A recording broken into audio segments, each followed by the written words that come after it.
Assalamualaikum warahmatullahi wabarakatuh. Pada minggu keempat ini atau minggu ketiga kuliah online kita akan mempelajari fungsi dua variabel atau lebih.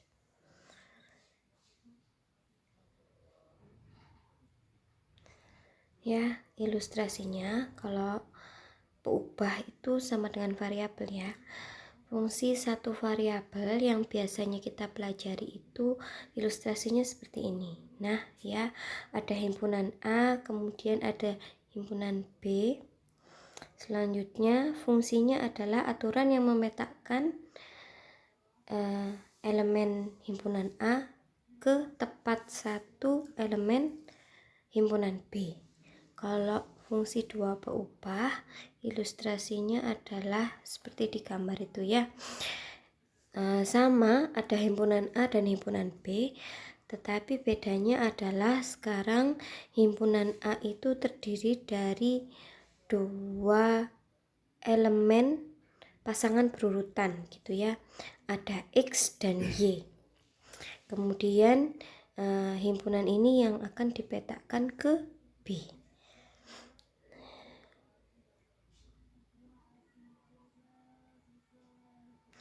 Nah, itu untuk gambarnya fungsi satu peubah ya.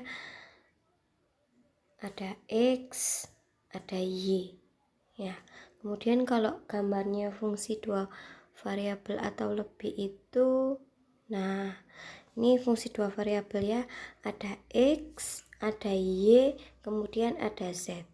Bentuknya merupakan bentuk dimensi 3 ya. Atau bangun ruang gitulah. Nah, secara formal fungsi dua variabel itu dapat didefinisikan seperti ini.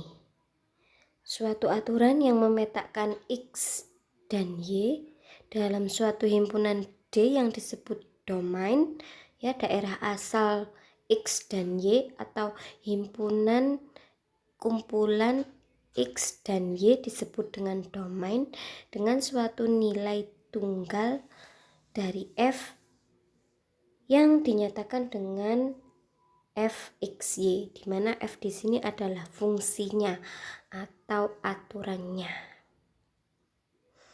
Ya, itu gambar yang tadi ya.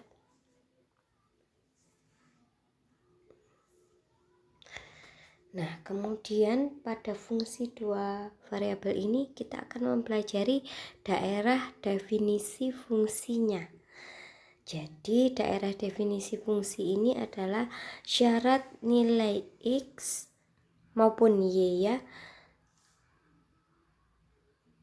yang memenuhi agar fungsinya hasil dari pemetaannya atau kita sebut dengan Z itu mempunyai nilai. Ya, saya ulangi. Daerah definisi fungsi adalah suatu syarat yang kita berikan agar nilai X ataupun Y memenuhi fungsi fxy. Dengan kata lain, fxy-nya memiliki nilai atau boleh juga disebut terdefinisi. Syaratnya yang pertama adalah di dalam akar harus positif atau 0. Atau dengan kata lain di dalam akar tidak boleh negatif.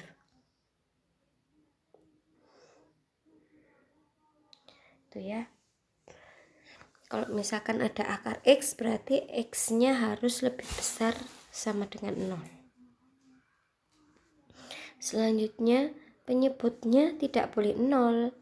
Ya, kalau ada seper X atau seper Y atau berapa aja, penyebutnya tidak boleh 0.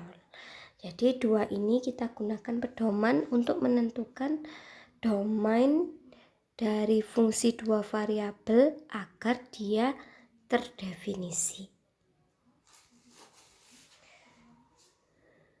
Nah, sekarang kita belajar domain fungsi dua variabel ya. Domain adalah himpunan semua titik sedemikian sehingga fungsi terdefinisi. Ya, daerah asal atau nilai X dan Y sehingga fungsi terdefinisi. Contohnya adalah, misalkan ada fungsi polinomial bentuknya begini.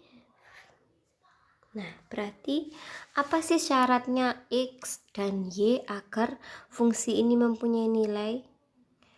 Nah, ternyata berapapun nilai X, berapapun nilai Y, fxy tetap terdefinisi, fxy tetap ada nilainya. Maka dapat dibilang domain dari fxy adalah seluruh titik di bidang xy. Setiap pasangan xy akan memberikan nilai real bagi f. Jadi domainnya adalah X dan Y elemen bilangan real gitu ya. Nah, kalau fungsinya bentuknya seperti ini, 1 per akar XY. Nah, tadi kita punya dua syarat. Yang pertama, di dalam akar dia tidak boleh negatif. Yang kedua, penyebutnya harus positif.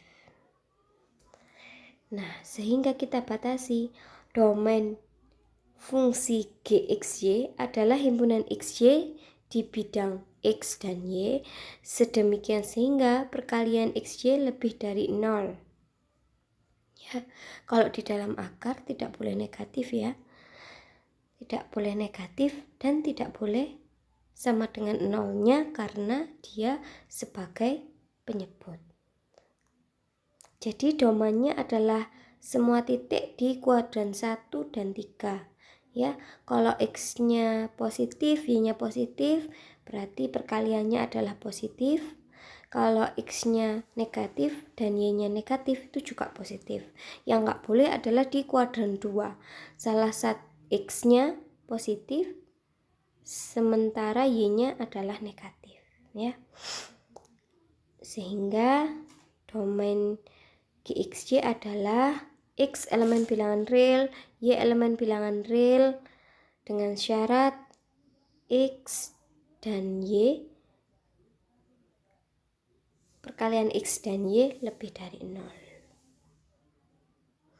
Contoh lagi, ada fungsi bentuknya seperti itu ya. Kita coba cari nilainya. F21, F30, F2, -4. Kemudian kita akan menentukan domainnya. Kalau F21 kita inputkan aja X-nya 2, Y-nya 1. Begitu ya. Hasilnya adalah 5. Kalau F-nya 30 diinputkan X-nya 3, Y-nya 0. Jadi diperoleh 0. Akar 0 masih boleh. Berarti ya akar 0 di dalam akar nilainya 0 masih membuat fungsi ini terdefinisi. Yang C ya, Y-nya adalah negatif. Di dalam akar berarti negatif gitu ya. Nah, bisa nggak? Berarti tidak terdefinisi. Nah, kemudian kita periksa domainnya. Syaratnya kita pakai syarat yang di dalam akar harus positif atau 0 ya.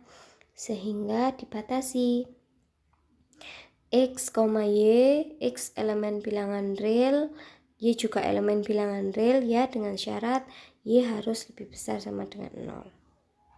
Begitu. Jadi intinya kalau kita mencari domain itu kita tentukan syarat-syaratnya agar